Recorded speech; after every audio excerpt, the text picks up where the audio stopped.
Bienvenidos de vuelta a Café y Sea. Hoy estoy muy contento. Tenemos un invitado especial, un colega a quien le tengo mucho aprecio y admiración. Hoy está con nosotros Armando Chaguacea. Él es politólogo e investigador en el Centro de Estudios Gobierno y Análisis Político AC, GAPAC, con sede en México. Armando, bienvenido. Gracias, Parsifal. Gracias y un saludo a tu público. Em, bueno, el día de hoy tenemos un tema algo espinoso, diría yo. Vamos a ver cómo nos va acá. Vamos a estar hablando acerca de los vínculos entre la Academia Latinoamericana y la República Popular China. Tenemos mucho tramo que recorrer acá, entonces entremos de una en materia. Creo que el punto de partida es contexto, un poquito de historia al respecto, cómo se han desarrollado estos lazos en las últimas décadas, particularmente después de que se establece la República Popular China a finales de los 40. Bueno, hay que tener en cuenta que hay un desarrollo casi paralelo en el tiempo de una comunidad de ciencias sociales. Vamos a hablar de las ciencias sociales porque otra cosa serían las ciencias exactas, médicas, etcétera. Pero en ciencias sociales hubo un desarrollo casi paralelo en el tiempo a la evolución de la República Popular China después de su instauración a finales de 1949. ¿Por qué digo esto? Porque justamente por esa fecha, ¿verdad? Aparecen las primeras facultades y carreras propiamente dichas de ciencias políticas, de relaciones internacionales, de sociología, las primeras también asociaciones y congresos profesionales. Recuérdense que había una larga tradición de humanidades en América Latina, de historia, de derecho, etcétera, pero las primeras, digamos, profesiones, las primeras instituciones más con un canon científico se desarrollan después de los años 40, los años 50, y ahí también hay un peso importante de toda la teoría de la modernización, de toda la creación de instituciones paralelas al sistema de la ONU, sobre todo con la UNESCO. Entonces, insisto, aparece la República Popular China, es decir, el Partido Comunista Chino toma el poder en Beijing y en todo el territorio continental y crea una república de nuevo tipo, de tipo comunista, y en paralelo, en América Latina, que habían tenido formas republicanas de gobierno en toda su independencia, aparece institucionalizadamente las ciencias sociales como las conocemos, es decir, con programas, con currícula, con unas ciertas normas y principios de funcionamiento, con unas ciertas redes, ¿verdad?, de circulación de ideas y de personas. Entonces, yo primero que diría es que hay un proceso casi paralelo en el tiempo de 70 años, 80 años de evolución, por un lado, de la realidad académica latinoamericana y por otro lado, de la realidad política china. Eh, Aquí no podemos, diría yo, desprendernos de, bueno, el contexto político en ambos países. Bueno, digamos, en China como país y en la región latinoamericana, Ujú, en el contexto de la Guerra Fría. ujú, Eso, digamos, tuvo un impacto importante en el desarrollo, sí, sobre todo de las ciencias sociales, sí. Y como sigue teniendo, de mencionas. hecho. Bueno, no, sin duda, sin duda. Eso ya, bueno, lo profundizaremos un poco. Sí, Em, pero bueno, ahí vería yo, o sea, no soy, o sea, es la impresión que tengo, no soy ajá, conocedor del tema, pero sí, precisamente en el área de las ciencias sociales, donde se crean estos pensamientos, y claro. ahí en ese contexto de político se empiezan a dar un creciente número de intercambios, Ujú, particularmente asociados a movimientos de, bueno, no alineados, a contrarrestar o a cuestionar desde la academia el hegemonismo estadounidense. ¿Cómo ves tú ese desarrollo y cómo nos ha llevado a donde nos encontramos hoy en día? claro, bueno, hay que hacer un poquito de historia de nuevo. O sea, la Academia China de Ciencias Sociales obedece una estructura de un modelo soviético, como dirían ellos, con peculiaridades chinas, de manera que hay una coordinación, una subordinación y una vinculación entre el partido político que dirige, que en este caso es el Partido Comunista, que para todo fin práctico es un partido único, aunque permite otros partidos, pero no tienen Sí, sí, posibilidad de llegar al bueno, poder, con lo cual estamos hablando de un sistema de partido único, básicamente, de modelo leninista, y ese tipo de partido único desarrolla para fines instrumentales unas ciencias sociales muy peculiares. O sea, desarrolla un sistema de centros, de institutos por área, lo tenía la Unión Soviética, lo tiene China, lo tiene Cuba también, América Latina, institutos que son los asesores y productores de información para el partido, para la toma de decisiones. Son los que orientan, los que asesoran determinado giro regional en la política exterior. O sea, esto es una cosa que no se conoce en América Latina, porque América Latina recuerda, Parsifal, que viene del paradigma primero de las humanidades occidentales, después del modelo de las escuelas y universidades liberales y después de la reforma de Córdoba, cuyo leitmotiv fue la autonomía universitaria. O sea, estamos hablando de una academia latinoamericana que hace de eh, la secularidad, la libertad de cátedra, la autonomía universitaria, principios fundacionales, versus una academia que nace como un mecanismo, un órgano auxiliar de un partido comunista, de un régimen autoritario. O sea, ahí hay una diferencia ontológica, si se quiere, entre dos formas de entender el rol de la academia. Eso, además, con las peculiaridades locales de América Latina. Como tú mencionaste, hay una historia de amor-odio hacia Estados Unidos. Estados Unidos es el arquetipo de desarrollo intelectual, de modernidad, de consumo, de desarrollo en ciertos temas, tanto económico como político, pero a la vez, y esto es muy especial en la Academia de Ciencias Sociales, es él, con razones o sin ella, se le ubica como la fuente de buena parte de las desgracias, pero se repite tanto la frase de Porfirio Díaz, supuestamente de que tan lejos de Estados Unidos, tan lejos de Dios y tan cerca de Estados Unidos. Pero particularmente tú lo has mencionado, las ciencias sociales se asume un rol, a veces autoasumido, que nadie le ha dicho que asume, pero asume un sí, rol eso es curioso. crítico, incluso se ha formulado una frase, el pensamiento crítico.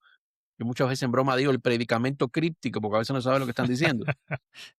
Pero es esto, o sea, dos formatos organizativos de la ciencia social distintos, con dos realidades institucionales y dos tradiciones diferentes, y en América Latina con un vínculo. ¿Eso qué hizo en términos prácticos?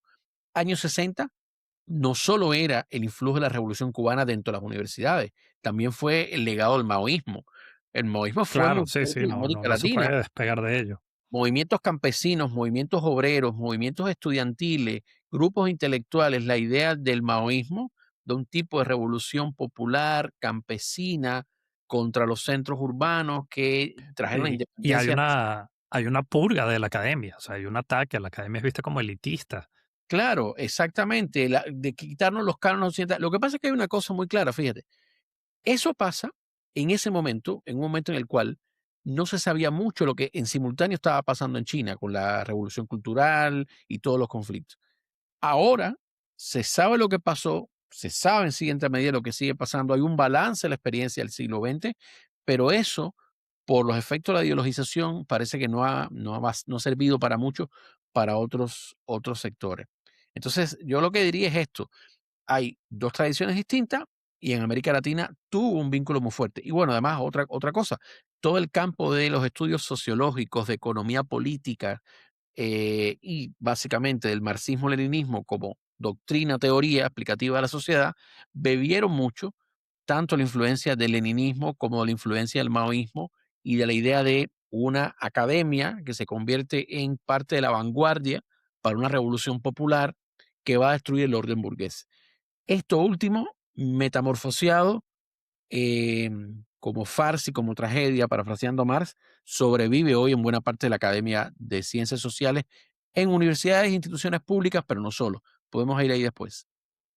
Sí, sí, esto, o sea, sin profundizar mucho, pues nos desviamos del tema, pero ¿cómo viviste tú esto formando y estudiando en Cuba? Formándote. Bueno, es un caso muy paralelo al modelo chino, al menos doctrinariamente en sentido amplio, ¿no? Sin la modernidad y sin el confort y sin el bienestar material del modelo chino, que es totalmente distinto, y sin la cultura del trabajo. O sea, pero digamos, el andamiaje doctrinal es el marxismo-leninismo, que hasta la fecha el Partido Comunista Chino no ha renegado de él, con las ideas de Fidel, como en el caso de China con las ideas de Xi Jinping. Es decir, las ciencias sociales eran auxiliares del aparato ideológico del Estado. Eso no quiere decir que no hubiera un Parsifal que hiciera un trabajo de sociología de la religión relativamente sofisticado y comunicable a sus pares occidentales. Eso no quiere decir que no hubiera cierta crítica elíptica o más o menos periférica en ciertas revistas de ciencias sociales toleradas, ¿me explico? O sea, en ningún lugar el conocimiento, por más que dogmáticamente se le intente manejar, desaparece, el conocimiento libre, la discusión, nunca, pero sí se le restringe de manera sistemática. Nosotros teníamos títulos de marxismo-leninismo, por ejemplo, en el título incluso. No conocíamos la formación de otras formas de marxismo. Vinimos a leer a Gramsci, vinimos a leer a Rosa Luxemburgo, a Trotsky, incluso ya bastante tardíos, graduados y por materiales no difundibles. Recuerden que estamos hablando de una Cuba offline, donde todo era mucho más difícil, había que tener ver como samizdat, etcétera. Entonces, lo que quiero decir es que un modelo soviético de tipo soviético no solo prescribe las llamadas ideologías burguesas, sino también las otras ideologías marxistas o de izquierda que no se acomodan al canon oficial, que es el marxismo, leninismo, con peculiaridades cubanas, el pensamiento de Fidel Castro, o con peculiaridades chinas, ¿no?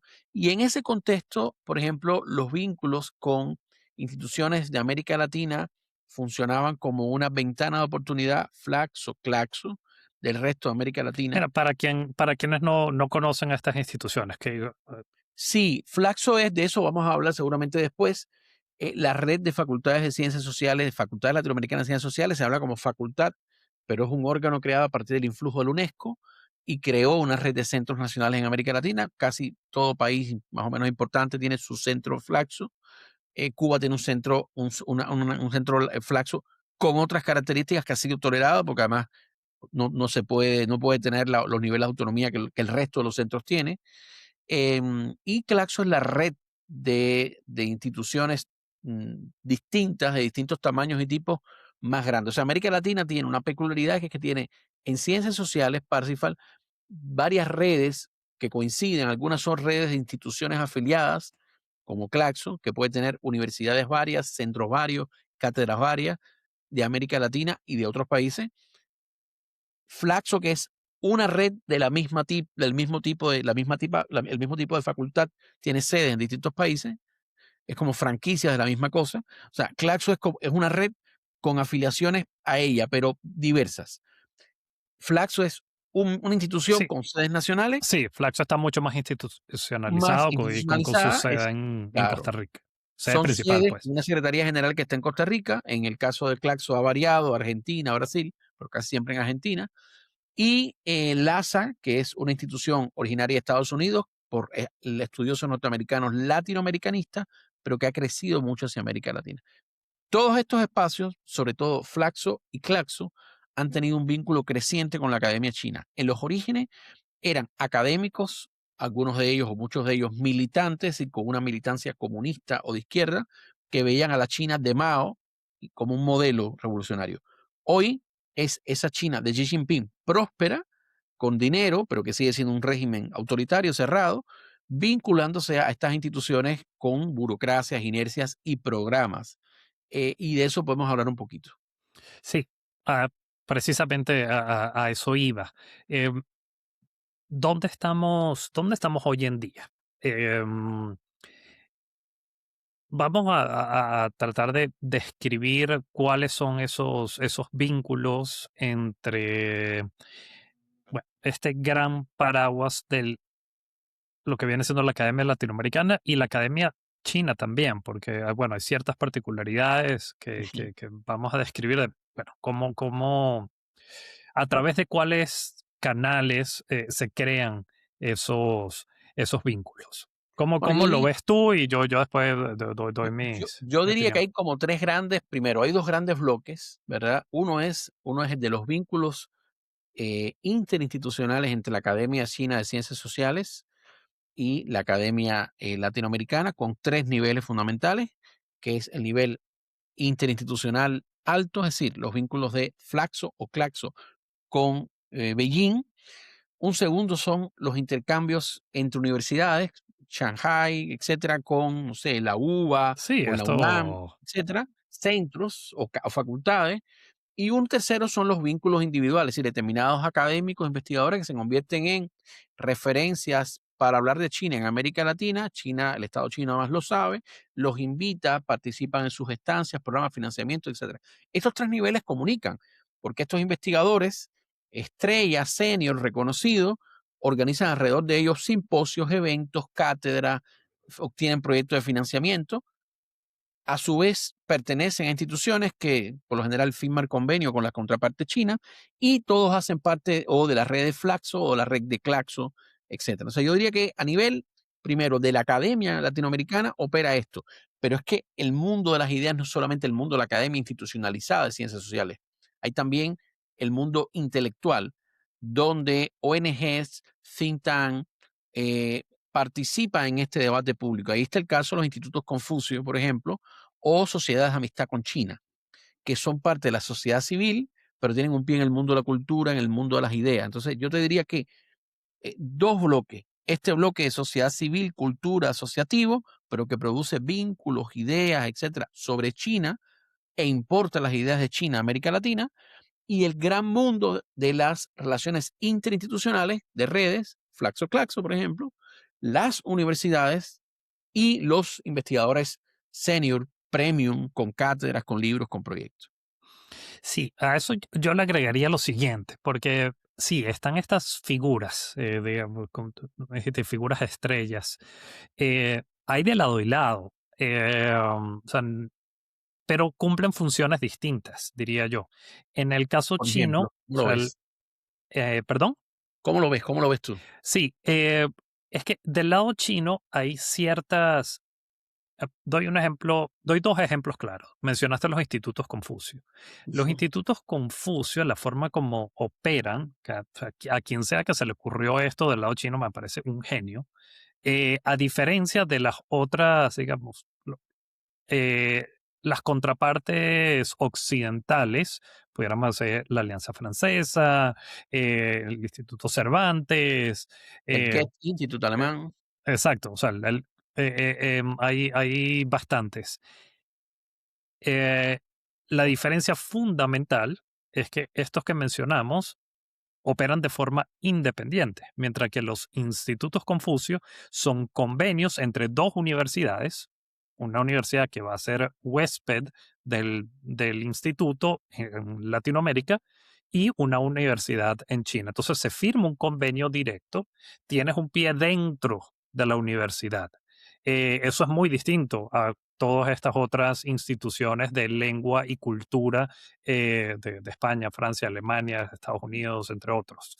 Entonces, ya creo que ese punto de partida las hace distintos. Ya, o sea, tú comienzas a formar parte de la vida y del ambiente universitario. Eh, um, eh, entonces, ya creo que ahí se. claro, em, pero forman parte, pero de alguna manera para la sociedad latinoamericana que la acoge, Parsifal, aunque es una institución que está atada a un convenio interuniversitario, para la sociedad se ve más como un actor de sociedad civil. sí, no, totalmente, Como un think tank, totalmente. de hecho, muchas veces dicen es un think tank, que siempre cuesta explicar que no es exactamente un think tank como lo entendemos en Occidente, pero se ve más así y distinto, por ejemplo, a un convenio del Departamento de Antropología de la UNAM con el Departamento de Antropología de Tsinghua, por ejemplo. No, es distinto. Sí, no, güey, y ya, o sea, las personas que nos escuchan, que no están familiarizados, bueno, sobre todo en Estados Unidos, en Europa, en Australia, han habido múltiples casos donde los institutos Confucio han sido canales precisamente de, eh, para no entrar en detalle, de operación política, ya sea Ujú. para influir las, en las temáticas dentro de la universidad, de transmitir unos mensajes partidistas, claramente partidistas a favor de China, de tratar de limitar el discurso acerca de temas que puedan ser incómodos para Beijing.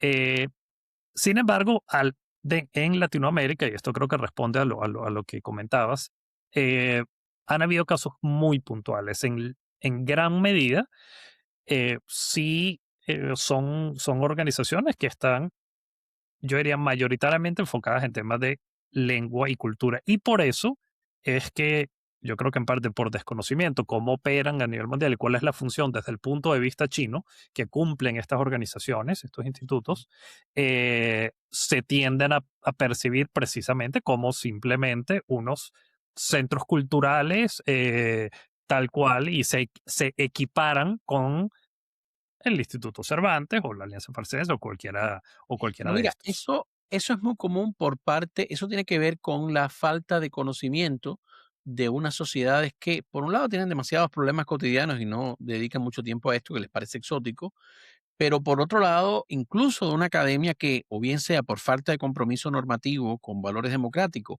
o bien sea por intereses muy concretos, abrazan estas cosas. Yo siempre digo que con estas instituciones que aparentan ser instituciones pues puramente de difusión de la cultura, pasa lo mismo que con los medios, pero que son de regímenes no democráticos, pasa lo mismo que con los medios de propaganda de las dictaduras. O sea, por ejemplo, muchas veces nos ha pasado que encuentras a personas que te dicen, no, es que Sputnik y Russia Today, bueno, claro, son medios del Estado ruso, como la Deutsche Welle o como la BBC.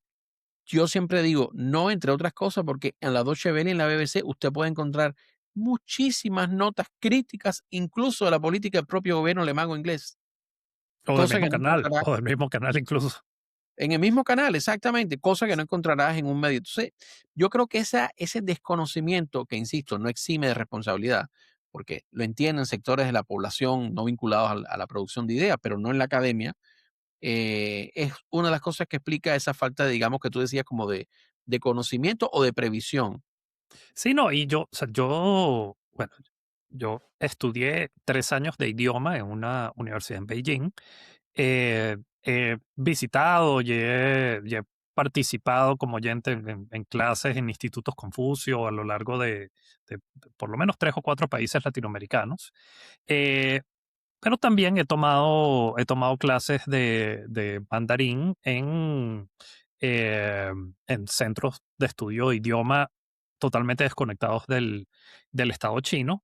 Y o sea, te puedo decir con total certitud que la forma como lo enseñas y el contenido que utilizas para enseñar es totalmente distinto, especialmente cuando ya después llegas a cierto nivel de fluidez intermedio alto, que puedes abordar digamos, un contenido más sofisticado. Y para personas como yo, que están interesados en temas políticos, en temas de historia,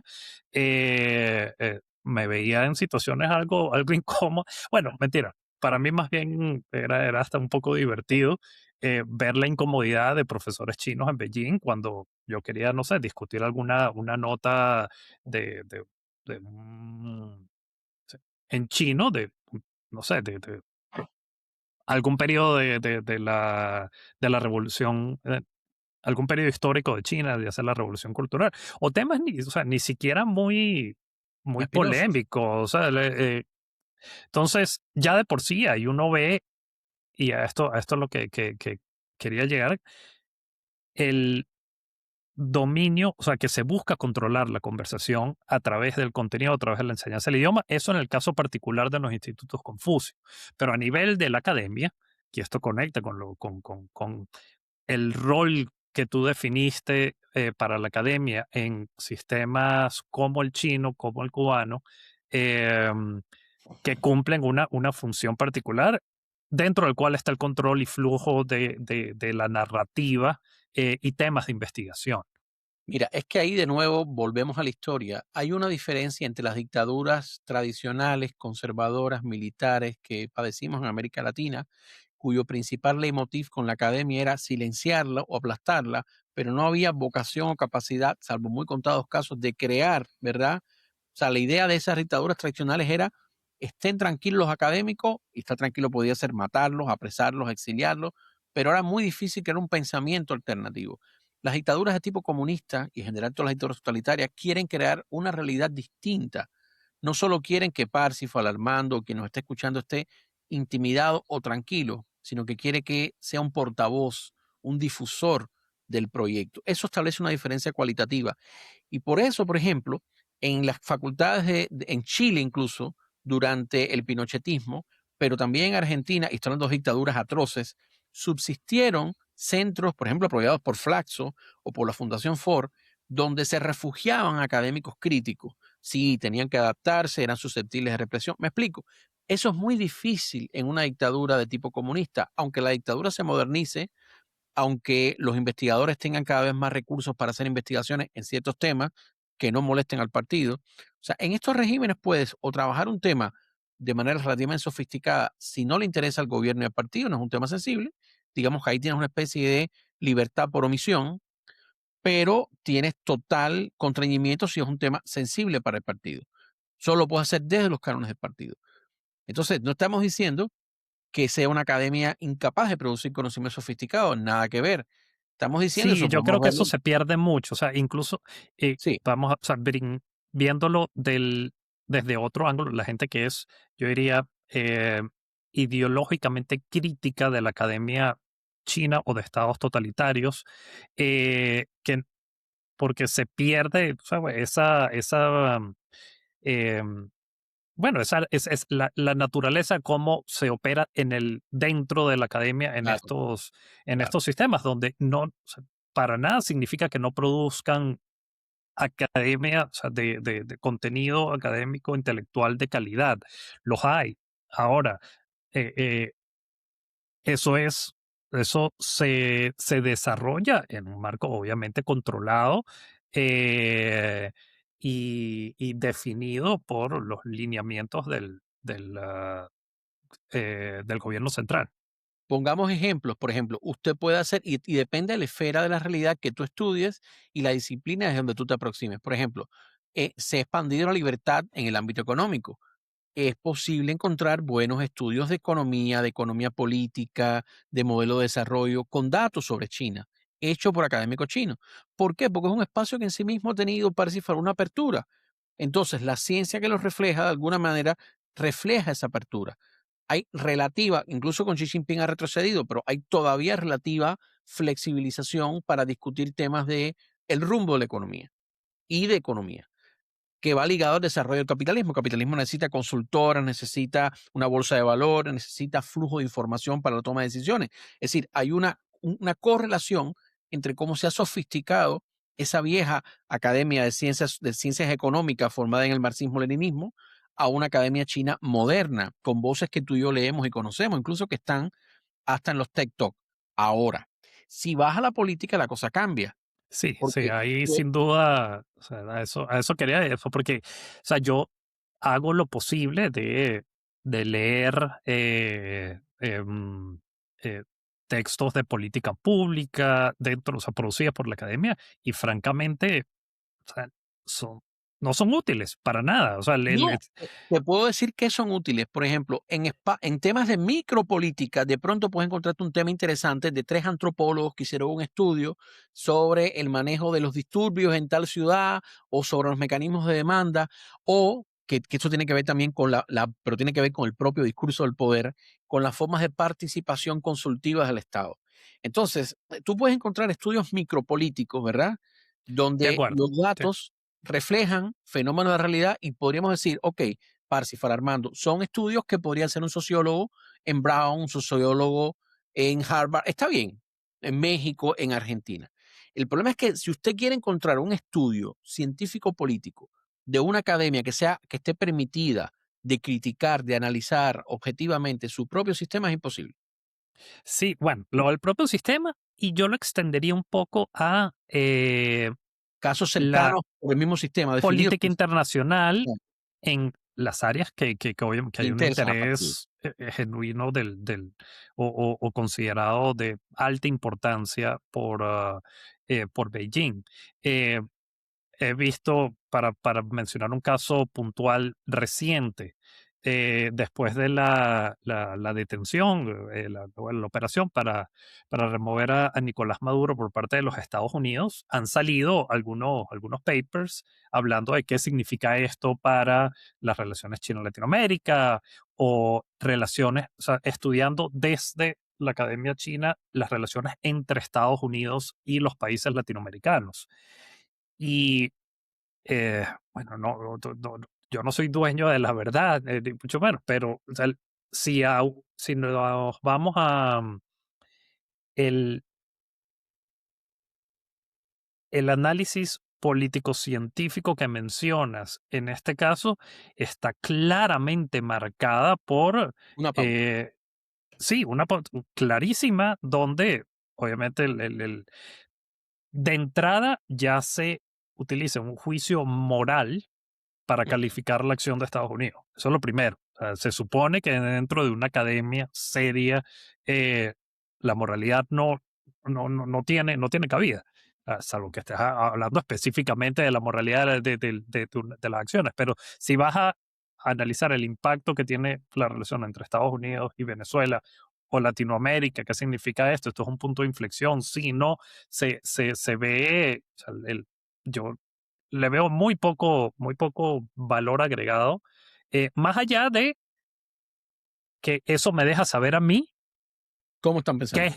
es, no, que es importante para el partido, porque obviamente o sea, es básicamente una Ujú. nota propagandística donde se busca desde la primera oración dejar Martillo mal de raya. parado a Estados Unidos y no tener una conversación abierta, crítica, de análisis crítico de lo que significa esto, sin necesariamente caer en una posición pro-estadounidense. No, Pues no, no, pero fíjate, volvemos de nuevo a entonces por qué a veces nos confundimos y vemos y decimos, no, pero Armando, Parsifal, ya va, si es que yo leí tal autor, por ejemplo, en teoría política, que es un discurso normativo, tú y yo hemos leído, por ejemplo, hace tiempo hay un revival de una figura como Carl Schmitt. Entonces, de pronto tú puedes leer a teóricos políticos en Beijing o en Shanghái, eh, citando todas las obras de Calem. Es decir, el producto que ellos, valga la redundancia, producen, Parsifal, es homologable al de la Academia Occidental, es sofisticado. ¿Pero por qué? Porque en ese tema, en el cual ellos están usando un autor antiliberal para sustentar una agenda política antiliberal, ellos tienen libertad por default de ser libres en apoyo al partido. Lo que no puede ser es libre contra el partido. sí, sí, sí, eso Entonces, sin esos duda. son los casos de conferencistas famosos que nosotros vemos que en relaciones internacionales, en temas de micropolítica, en temas de, incluso ni siquiera en estudios constitucionales, porque había un retroceso en los tipos de discusiones sobre constitucionalismo, Estado de Derecho, sociedad civil que había hace unos años con los que ha habido ahora. Sí ha habido temas que se han vuelto tabú, pero yo te diría incluso, volvamos a América Latina, porque lo que en la Academia China podemos entender como contrañimiento de las y los investigadores en América Latina es elección. Y en América Latina lo que tú puedes ver es la importación de ese propio discurso en investigadores, en centros, en publicaciones. Yo, por ejemplo, perdón, me invitaste aquí, así que lo voy a comentar. Siempre me impresionó grandemente un volumen que publicó la Facultad Latinoamericana de Ciencias Sociales, Flaxo, hace un tiempo, cuando estaban lanzando su programa de vínculos con China, ¿verdad? Por ahí lo cité en algún texto mío. Eh, y el volumen era un volumen en el cual, bueno, habría una intervención de la por entonces secretaria general, Alma, etcétera, y había un par de cosas más, pero todos los que estaban por la parte china no eran ni siquiera estos académicos sofisticados que se mueven dentro de las líneas del partido, pero que dicen cosas entendibles, eran directamente funcionarios de Cancillería y del aparato del partido. O sea, y que una institución de prestigio que tiene además que nace con unos valores normativos de formar una academia crítica, etcétera, desde América Latina, que finalmente somos sur global, pero somos parte de Occidente también, haya copublicado un libro o una publicación, se puede encontrar en su web, donde hay pura propaganda, acrítica, eso me parece impresionante. Luego, el Consejo Latinoamericano de Ciencias Sociales publicó un libro, que es una historia mínima de China, que también es descargable, donde el lenguaje histórico es un tanto plano, ¿verdad? Desconflictivizado, pero cuando llegan a la parte de, por ejemplo, las protestas de Tiananmen y toda la discusión de las protestas, etcétera, que acompaña el movimiento de reforma, se despolitiza por completo. O sea, no hay una referencia. Entonces, Sí, sí, sí. mi pregunta en ese caso es, ok, yo entiendo cómo los académicos chinos trabajan en las condiciones que trabajan, porque además yo viví en esa dictadura, una dictadura de ese tipo. Eso se entiende. Pero lo que no se entiende es cómo la Es academia como la contraparte de sociedades latinoamericana. abiertas que tienen además determinados valores normativos, que además hacen intervenciones públicas constantes, porque todas estas organizaciones, Claxo, Flag, sobre todo Claxo, etcétera, emiten declaraciones, toman partido sobre situaciones del mundo y América Latina. Bueno, son tan acríticas con el conocimiento de China. Sí, perdón, termina y te comento. Y ahí es donde yo creo que sí hay, ahí yo por ejemplo discreparía contigo en un punto, yo creo que sí hay un componente axiológico en las ciencias sociales. Es decir, los valores no pueden hipermoralizar la producción de conocimiento. pero hay determinados valores, principios a los que usted se aferra o no. Y es fundante en la Academia de Ciencias Sociales de la modernidad occidental y de otras partes del mundo. Lo vemos también en Taiwán, lo vemos en Surcorea, lo vemos en Japón, lo vemos en India, lo vemos en buena parte incluso de África del Norte, que las universidades, que los centros de conocimiento tengan que producir un pensamiento con apego a datos, pero también con vocación de intervención, de crítica, de hablar de lo que está pasando. Y esa falta de compromiso normativo, cuando se trata de obtener proyectos, convenios, dinero, intercambios con China, a mí me parece una nueva forma de colonialismo, ahora que hablan tanto las ciencias sociales de colonialismo y neocolonialismo, del que no nos hemos descolonizado, nos estamos recolonizando. Es decir, seguimos hablando de descolonizarnos de Occidente, el legado europeo, el legado norteamericano y el legado chino. Las formas más serviles, ridículas em, y poco sofisticadas de establecer convenios con una academia y un Estado pujante son los que yo estoy viendo ahora con China. Porque además, cuando tú vas a la academia norteamericana, y tú y yo lo sabemos, o europea, desde que tú llegas, tú ves colegas tuyos que están en el país y que critican al gobierno en el que viven. Punto. No, bueno, el Y esto gobierno, diría que es la lo que más predomina. universidad, la sociedad, o sea, sí, o sea, y todo partiendo desde, como bien dice, desde em, de un basamento de pensamiento crítico, que es uno de los pilares como fundacionales de la academia, eh, de la cual es parte la Academia Latinoamericana. Sí, entonces, bueno, eso me lleva, y qué bueno que lo traes a colación. eh, ¿Cómo? Es que, como tú dices, hemos sido parte bueno, de esos espacios. A mí me interesa la justificación de no tocar esos temas, porque yo te puedo entender, y sobre todo hoy en día para una persona o una institución como la que dirijo, que está totalmente centrada en analizar, estudiar la relación sino-latinoamericana. Mientras más acceso tenga yo a China, mientras yo pueda, si yo puedo viajar a China, si puedo tener interacción con académicos chinos, con diplomáticos, eso obviamente todo es insumo, pero para poder tener ese nivel de acceso, yo tengo que jugar un rol que encaje con la contrapartida china.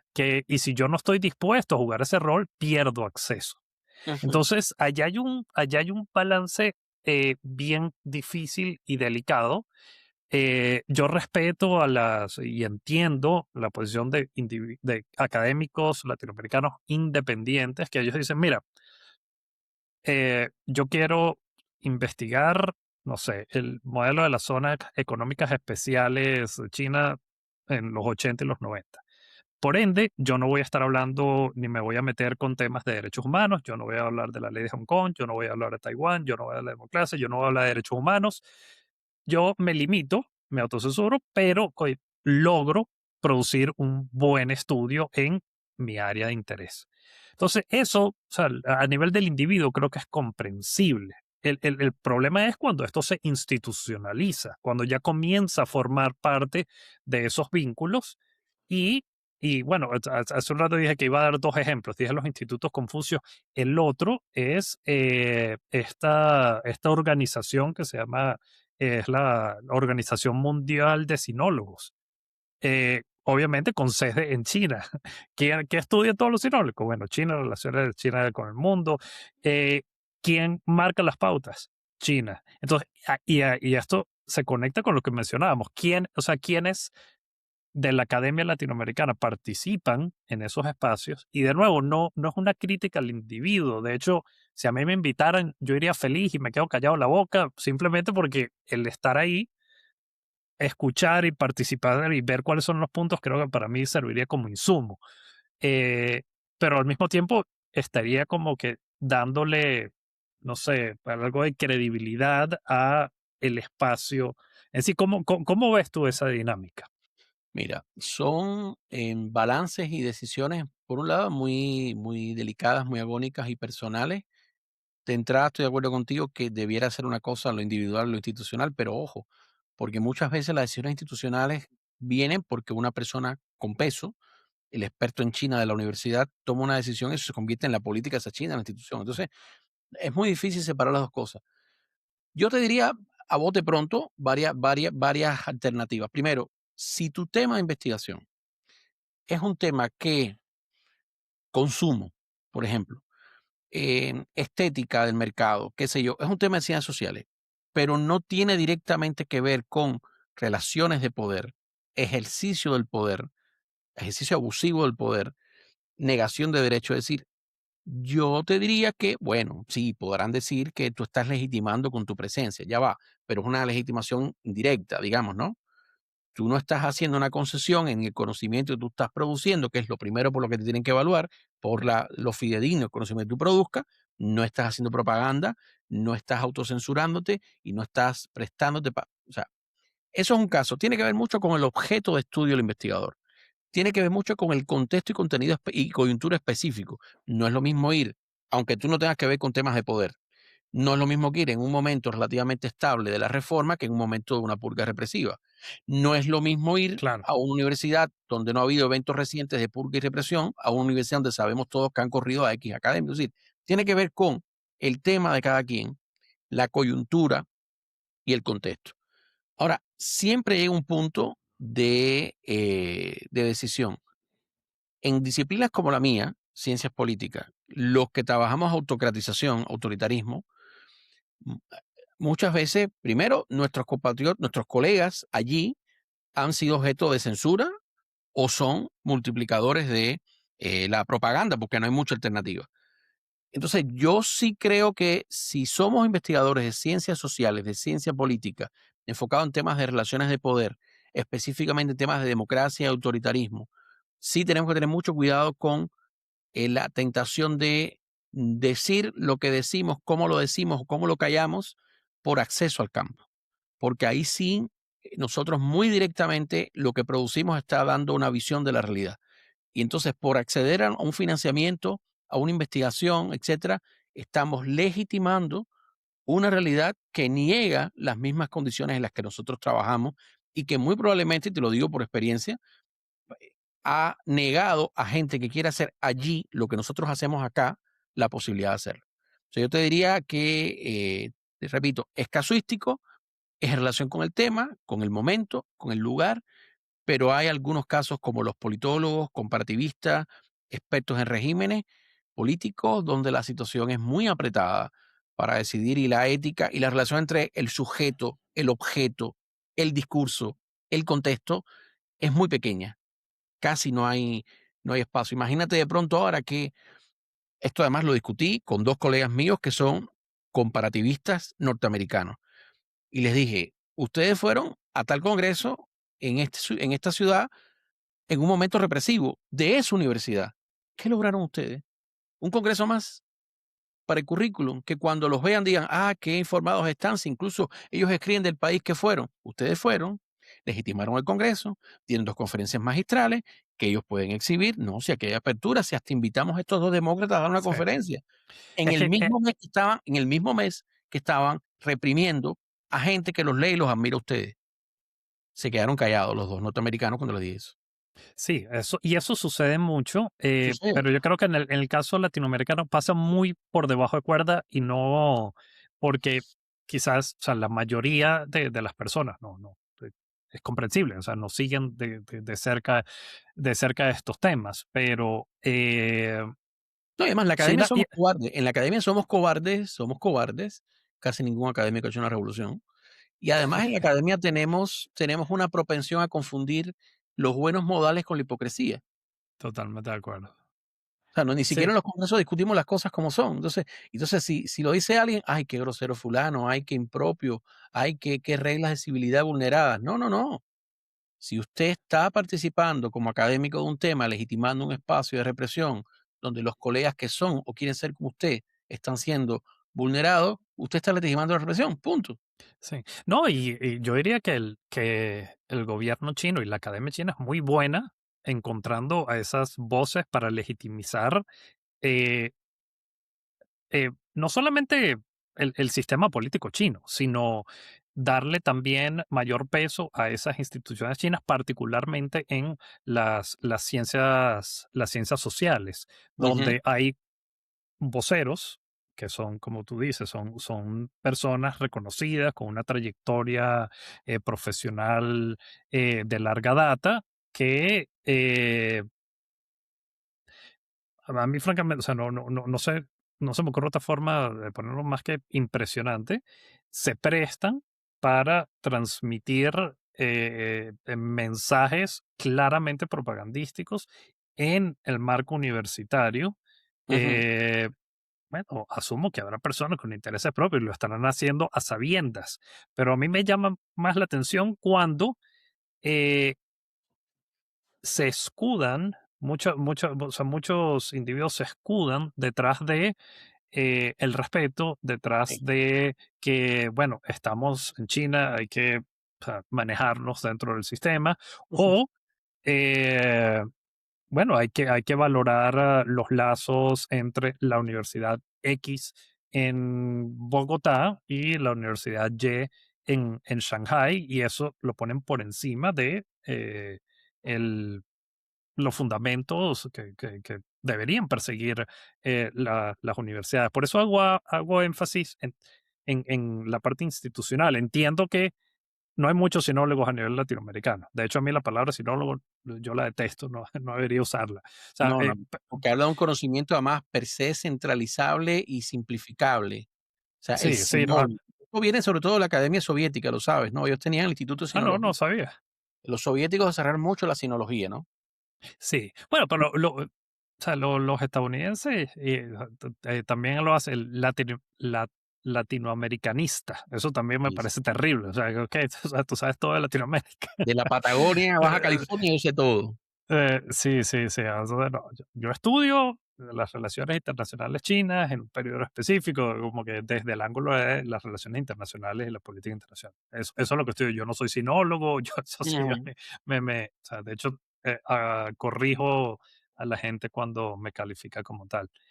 Eh, um, pero sí, bueno, ahí está. O sea, por eso existe una organización mundial de sinólogos y se celebra. Un año se celebra en China y un año se celebra en Latinoamérica. Y que hay sedes universitarias que se prestan para esto. eh, y, o sea, yo francamente lo veo, apenas estamos viendo el comienzo de esto. Eh, eh, esos lazos se van a profundizar. Eh, ¿Que es difícil? Sí. Bueno, y esto no es únicamente yo diría algo de la Academia Latinoamericana. O sea, eh, cuántas universidades en Estados Unidos no tienen campus en China y también ellos mismos se autocensuran. También está el tema de los estudiantes internacionales. O sea, hay como que múltiples variables para Sí. mirar hacia el otro lado. No, pero fíjate, hay 2 cosas en el caso de las universidades norteamericanas, que las conozco bien. De hecho, ahora mismo te estoy hablando desde aquí. A ver, hay 2 cosas. Primero, está el poder del dinero, dinero chino, el dinero árabe, eso está estudiado, pero eso está sobre un sistema de, con todos los bemoles, libre discusión de ideas. Es decir, se discute y se atiende las ideas y los conflictos y la crítica al poder de todo punto de vista. Yo te diría incluso a veces con exceso, ¿no? Cualquiera puede decir cualquier cosa y esa cosa tiene que ser atendida y eso Sí, entonces, a ese, ni calvo eso ni con dos pelucas. claro, entonces ese fenómeno sí existe y existe también la utilización de las organizaciones de estudiantes chinos para generar presión en los campus, para desinvitar a oradores incómodos que el partido no quiere, tú eso lo sabemos, pero eso opera dentro de un espacio plural. Mi punto es un tema respecto a la y bueno, por supuesto, la academia misma, local, europea o norteamericana, no solo es que pueda criticar el gobierno, es que lo que más hace es criticar el gobierno. Es muy difícil encontrar simpatizantes. Te premian por eso. Los conservadores, los defensores de los gobiernos son muy pocos. No, pero yo voy más allá de la discusión moral de lo correcto, Parsifal.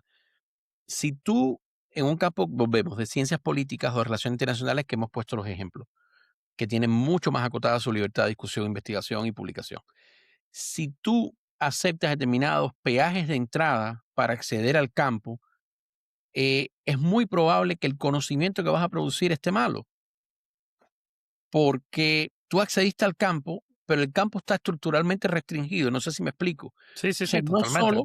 no es solo que tú desoíste la situación hostil a quienes eran como tú que está sucediendo allí, en ese momento y en ese contexto.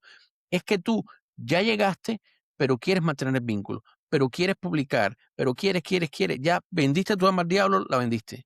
O sea, es muy difícil si se aceptan las reglas de acceso al campo con un régimen autoritario, sobre todo de tipo totalitario, para acceder y para mantenerte y para ampliar el vínculo, la colaboración, la publicación, que el producto mismo que salga no tenga bias, no tenga sesgo, no tenga silencios. Cosa que no pasaría si estuvieras hablando de un tema de historia antigua o de temas sociales, incluso conflictivos, pero como te decía, cosas de consumo, consumo cultural, ocio, temas algunos de economía, donde puede haber más apertura. En los temas nuestros, querido mío, no lo hay. Sí, sin duda, yo creo, coincido totalmente que depende, en gran medida depende del área de estudio y sí, pensamiento libre en materia política, obviamente, o sea, ahí ya, por eso mencionaba el caso del de los papers que han salido a raíz del 3 de enero con la operación militar de Estados Unidos para prender a Maduro, que hablan específicamente de balance de poder. Hay muy, o sea, a mí me encantaría, o sea, poder tener una conversación eh, crítica acerca de, bueno, o sea, ¿qué implicaciones esto? O desde el punto de vista de China, ¿cómo se ve esto? Donde, o sea, me parecería fascinante, pero lamentablemente no se Lo puede. puedes decir, pero el problema es que la conversión crítica la puedes tener dentro de la Academia Norteamericana, Sí, dentro de la sociedad norteamericana, que sí. tienen todas las posturas a favor, en contra, más alejadas de eso. No la puedes tener en la Academia China y eso es uno de los puntos. Y eso es otro tema que yo siempre he dicho. No hay que confundir en un estiramiento ni de la defensa del modelo ni de la crítica lo que se puede decir ante una realidad como esta. Es decir, usted puede, así como reconocer que ha habido un crecimiento récord en términos económicos históricos, inédito en la historia de la humanidad, que hay un crecimiento de la prosperidad, que hay un crecimiento del consumo, que ha habido una modernización digna de estudiarse, con efectos positivos, podemos discutir los medios, pero los efectos han sido positivos. Usted puede reconocer eso como una realidad tangible y Sí, no sería ser un ideólogo antichino. Justamente no hacerlo sería ser un ideólogo no antipartido, sino antichino. Y a la vez decir, pero todo esto va de la mano con el mantenimiento de un orden político que cuando esa misma gente que se ha beneficiado de la reforma quiere expresar algo, lo sanciona. Eso es lo que debiera ser el rol. Y a mí lo que más me duele, por decirle una palabra, me molesta, me preocupa, es ver ejemplos en nuestra Academia Latinoamericana, por ejemplo, de que cuando se aborda un tema no se aborda el otro. Entonces tú estás ofreciendo no, y conocimiento está completo. totalmente ligado en ese caso. ¿Cómo vas a estudiar tú el modelo de desarrollo chino? Estoy totalmente de acuerdo contigo con, digamos, los resultados. Son medibles, es claro, son hechos. eh, Son positivos incluso, y son y son positivos. positivos, y son La totalmente gente vive positivos. mejor, la mayoría de la gente vive Sí, mejor, mucho sí, mejor. totalmente. Pero si vas a estudiar el modelo de desarrollo sin tocar el sistema de gobierno? Está directamente atado, o sea, hay cosas estructurales del sistema, entonces me parece que, como tú Porque dices, además, el resultado al, a lo sumo va a ser limitado y en gran medida, diría yo, equivocado. tiene otro problema esto para nosotros, porque ¿por qué estudiamos realidades ajenas, Parsifal? Primero porque queremos conocerlas sin más pretensión, pero buena medida porque queremos explorar soluciones allá a problemas aquí. Y ahí hay otro problema. Cuando una parte de los sinólogos, voy a seguir usando la palabreja, em, cercenan la realidad y te dicen, mira, es que la reforma sí, así, así, pero no dicen lo que viene con la reforma, que por cierto, otra cosa, no es Ah, claro. inevitable que venga, sería tema de otra discusión. Tú y yo hemos viajado, hemos conocido esas realidades, tú y yo sabemos que la cultura china puede adaptarse como cualquier cultura a cualquier régimen político. Así como en Occidente puede surgir la Sí, sí, autocracia, en totalmente. China también.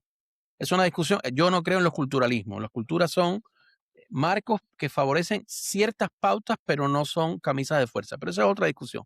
Pero cuando entonces tú discutes y dices, no, solo hay crecimiento y consumo, tú estás conscientemente cercenando la parte de la realidad. Y querido, para países como los nuestros, que tienen muchísimos problemas, pero durante 200 y pico de años nacimos al mundo siendo república, nuestros founding fathers, nuestros padres fundadores o madres fundadoras, nacieron creando constituciones, congresos, ahí hay un problema. Pero además, cuando esa Academia Latinoamericana de Ciencias Sociales celebra cuanta protesta hay en cualquier calle de este continente, con o sin cacerola, De este continente y fuera de él y también. O fuera sea, de este, con bueno, o sea, porque casos, es una protesta contra un gobierno, entre comillas, progresista, que ahí no tanto se celebra, sino se calla. Pero en general hay una propensión a celebrar el engagement y el involucramiento público del investigador y la protesta más allá de lo electoral y el involucramiento. O sea, si todo eso es parte del mundo en el que no solo ha crecido la Academia Latinoamericana, sino que celebra como un valor en sí mismo, ¿no? Ser ciudadano. Entonces es falaz y problemático que produzcamos conocimiento sobre una realidad, cercenando una parte de esa realidad que no tiene que ver con los valores nuestros. bueno, en esa nota, Armando, fascinante conversación. Sin Vamos a duda ver qué esto, reacciones tiene. yo creo que tendrá buenas. Como todos, habrán críticas. Pero, Armando, de nuevo, mira, muchísimas gracias. Siempre es un placer hablar contigo. Antes de cerrar, quiero preguntarte si tienes alguna recomendación para quienes nos escuchan. No necesariamente tiene que estar relacionado con el tema que hemos abordado hoy, y con China tampoco, pero no sé, algo que creas de interés, que te hayas leído recientemente, o bueno, o incluso una película, un libro. No, no, yo sobre todo voy a recomendar una revista del grupo del Asia en América Latina de la UBA, del Instituto Germani, que coordinan varios colegas nuestros, Fernando Pedrosa, Más Pops, etcétera. Creo que ese es un ejemplo de un grupo muy plural, con personas de disciplinas, de intereses y de perspectivas sobre China distintas, pero que logran convivir en una academia latinoamericana democráticamente. Esa revista está entrando en una nueva fase ahora, les recomiendo mucho esa revista, por ahí puedes poner después el link. Y lo segundo es eh, aplicar al estudio de otras realidades las mismas pautas que aplicamos a la nuestra y viceversa. Es decir, no consagrar visiones culturalistas de ningún pueblo, o sea, ni Occidente es la cuna de la democracia y estamos genéticamente dotados para eso, ni Oriente es la cuna del despotismo. Creer que la academia, por lo menos como la concebimos nosotros, en la que nos formamos, tiene determinadas condiciones básicas innegociables. Una de ellas tiene que ser la libertad de examen, discusión y exposición. Y si eso no se da en algún contexto, que puede ser el de un régimen, el de un país extra americano, pero puede ser también el de países de América Latina, tenemos un problema en el caso. Entonces yo diría eso, y eso para mí es una visión auténticamente descolonizadora, ahora que se usa tanto la palabreja, de descolonizarnos. Bueno, Descolonizarnos de los colonialismos del pasado, de los colonialismos que se nos proponen y de nuestra propia actitud mental de acomodarnos al donante, al contratista, a la potencia en ascenso, al convenio para la universidad, es decir, discutirlo todo en todo punto de vista. Y en el caso de China, eso es muy importante, y con esto sí quiero terminar, tú y yo hemos vivido eso, no confundir el análisis crítico de un académico democrático, como somos nosotros, de una democracia, a un orden político donde una autoridad restringe sistemáticamente derechos, aunque provea muchos bienes, que ha sido el pacto social del Partido Comunista con la población china, no confundir eso con un sentimiento antichino, como no confundir totalmente. eso con un sentimiento antirruso. O sea, la sociedad, la cultura china milenaria es parte de buena parte del acervo de la humanidad. O sea, no confundir un país con un Estado, con un gobierno, una historia, con una ideología. Bueno, con esa, con esa tesis cerramos la conversación, Armando, de nuevo. Muchísimas gracias y bueno, te tendremos de vuelta en el programa. Por ahí nos vemos. Un abrazo.